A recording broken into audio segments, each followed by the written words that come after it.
Good evening. Thank you for joining us for another special edition of the 640 Special. I'm Derek Steyer. My guest tonight is Dr. Munir Shah, an infectious disease specialist at Trumbull Regional Medical Center. Dr. Shah has been serving the Valley since 1995. If you have a question for Dr. Shah about the coronavirus, please place it in the comments section.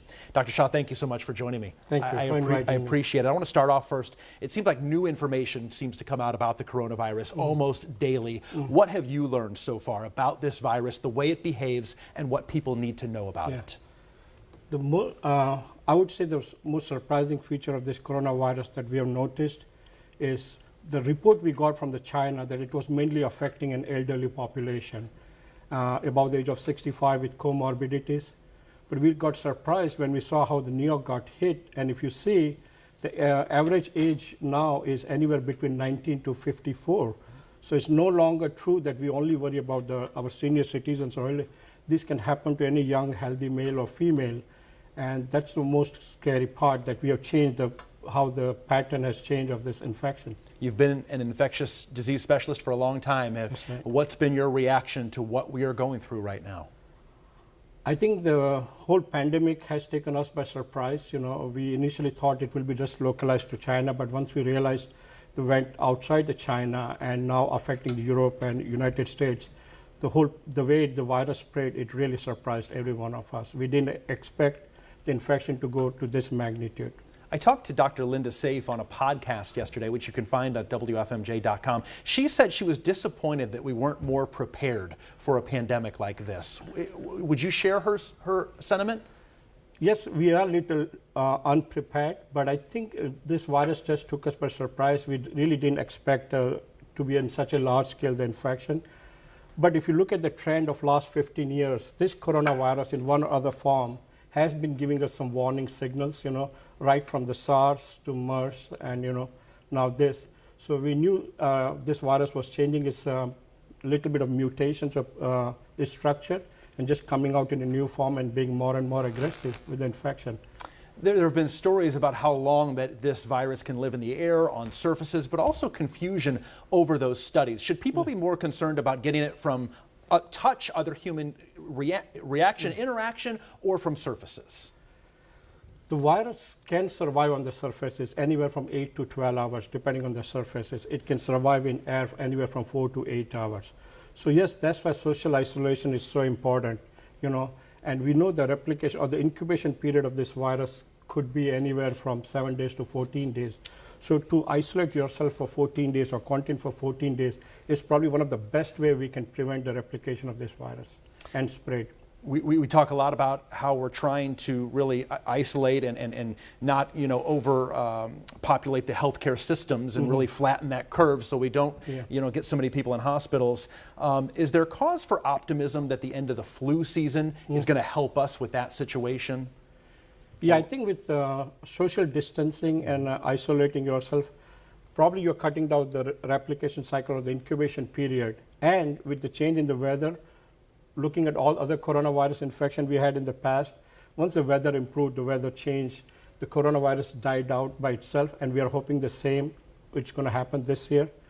But the way it has become pandemic, we do not know it's going to be next 2 weeks, 4 weeks, or 6 weeks from now. So safe to say that we believe or we think that once the weather gets warmer and gets more humidity and all that this virus is going to die out?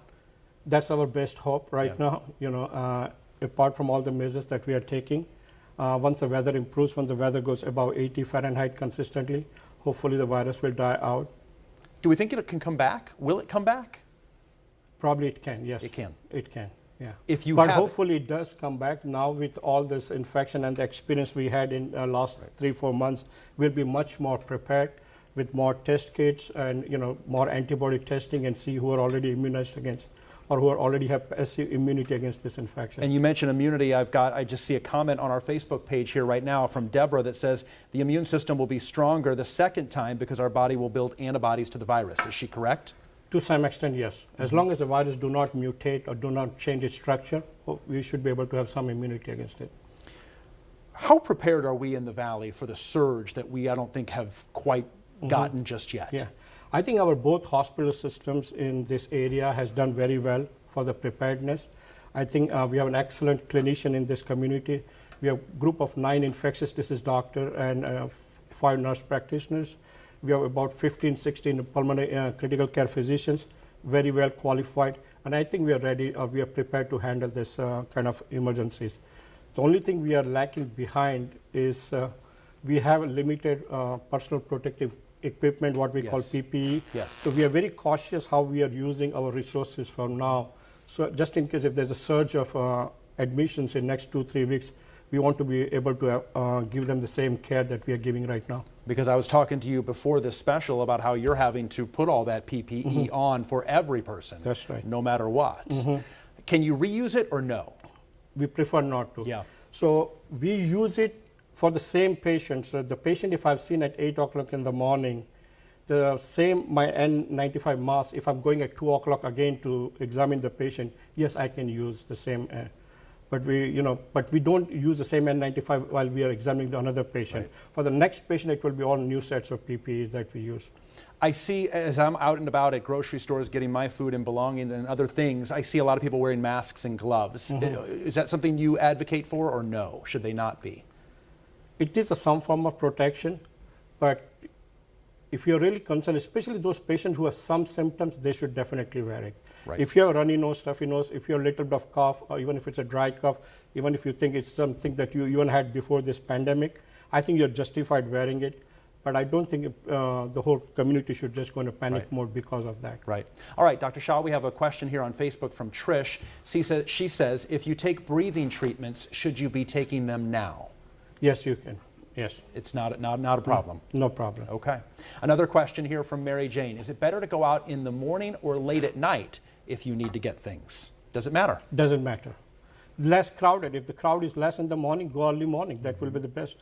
All you're trying to do is avoid the crowd. So see when there's a less crowd, that will be the best time to go out. There's no real data that suggests No. the weather is having any kind of impact. As No. again, it's that physical distancing that we That's tend right. to talk a lot about. Anita says, is it okay to have the windows open? Yeah, why not? Unless you have seasonal allergies, That's right? right, yes. Yeah, otherwise I don't see there's a problem. Right, Yeah. then you may want to keep them closed. What else in terms of, you have a positive case, correct? You have seen a Yes. positive case. What symptoms did they have?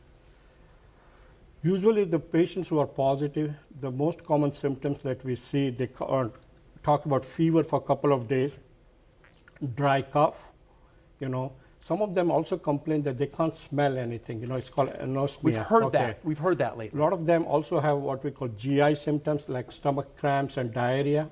But the most prominent symptoms is a dry cough and unable to breathe Okay. and unable to break down the fever. Those are the 3 most common symptoms seen on most of the patients. Why would it take away your sense of smell or taste? I guess probably the entry is through our nostrils and probably must have affected the olfactory Right. system in some way. You talked about the main symptoms. It's not a lot different from the flu. No, it's not. It's different. very similar. Very similar, yeah. Especially, upper respiratory tract. So you can have a runny nose, stuffy nose.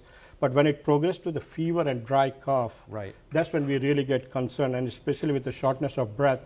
If you're really short of breath on a room air, this is when I would ask you to call your physician or to go to the nearest emergency room, depending on the severity of your symptoms.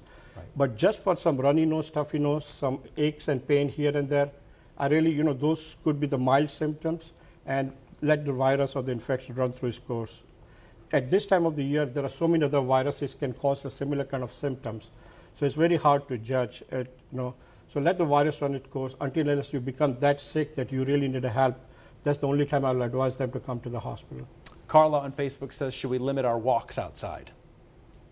No, as long as it's not a crowded, no, you can. Routine walk should not be a problem.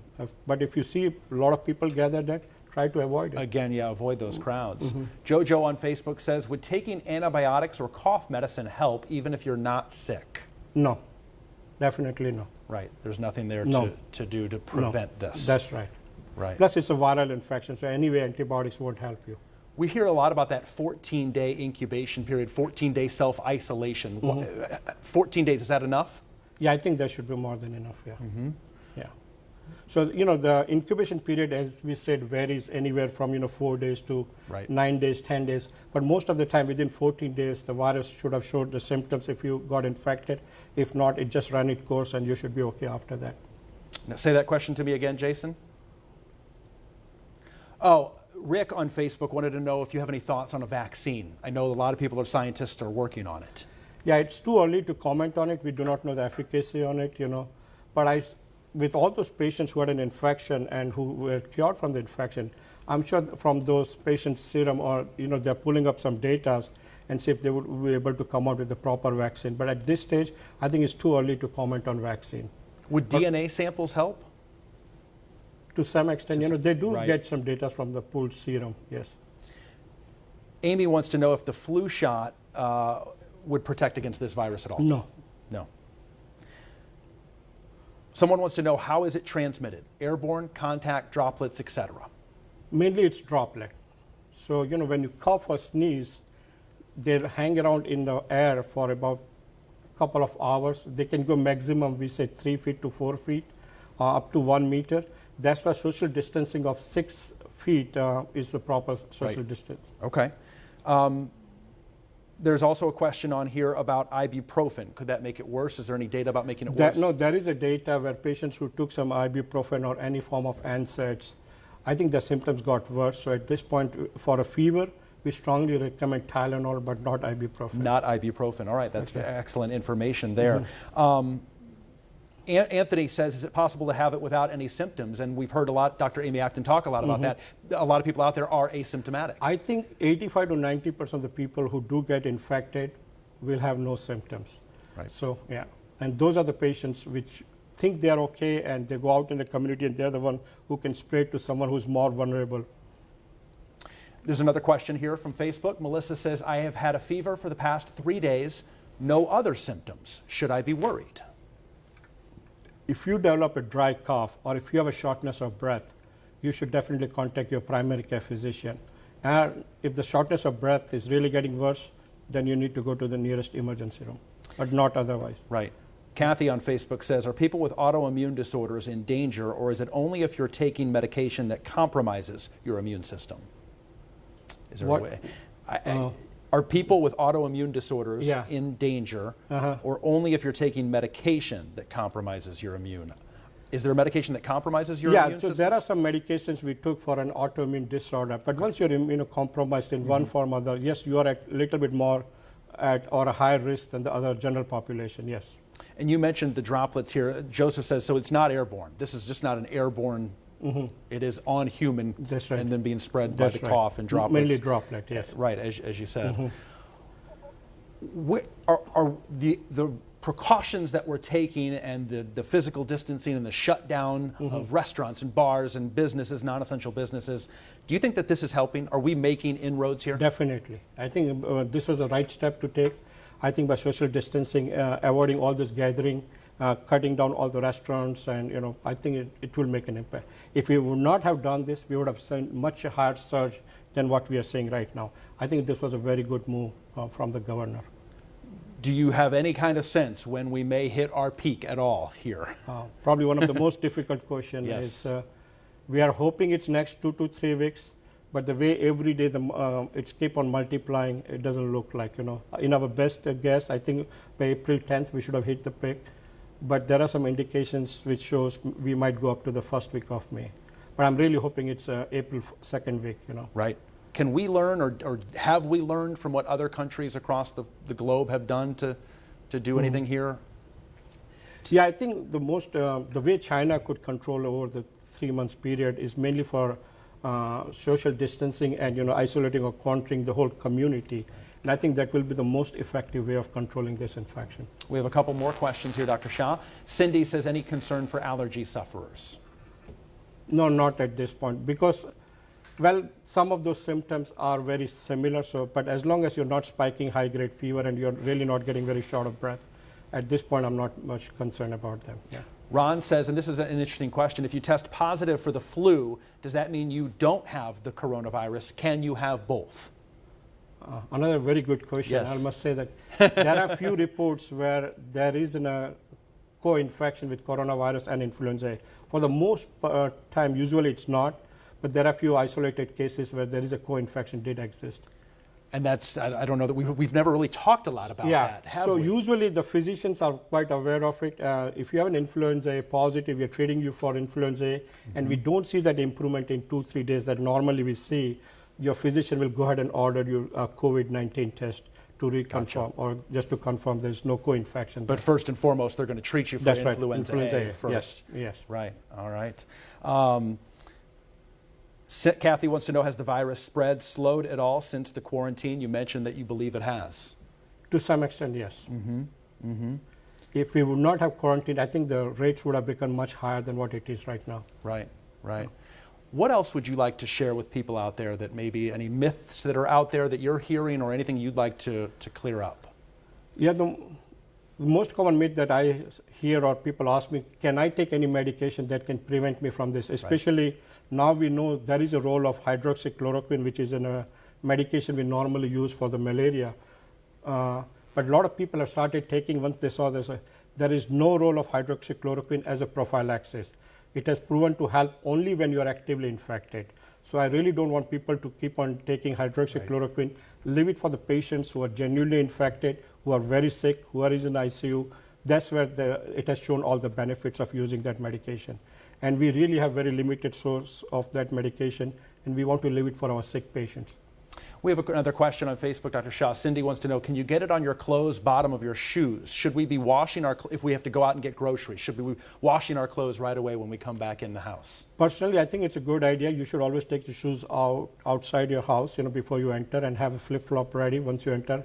And just don't let the shoes come inside the house. I think it would be definitely preventing some of the infections. Amanda wants to know, how can you know if a dry cough is allergies, sinus, or not, or coronavirus? Well, with a dry cough, if you're spiking fever and if you are really having difficulty, probably it could be a coronavirus infection. And that's when I would really go or call the physician or go to the emergency room.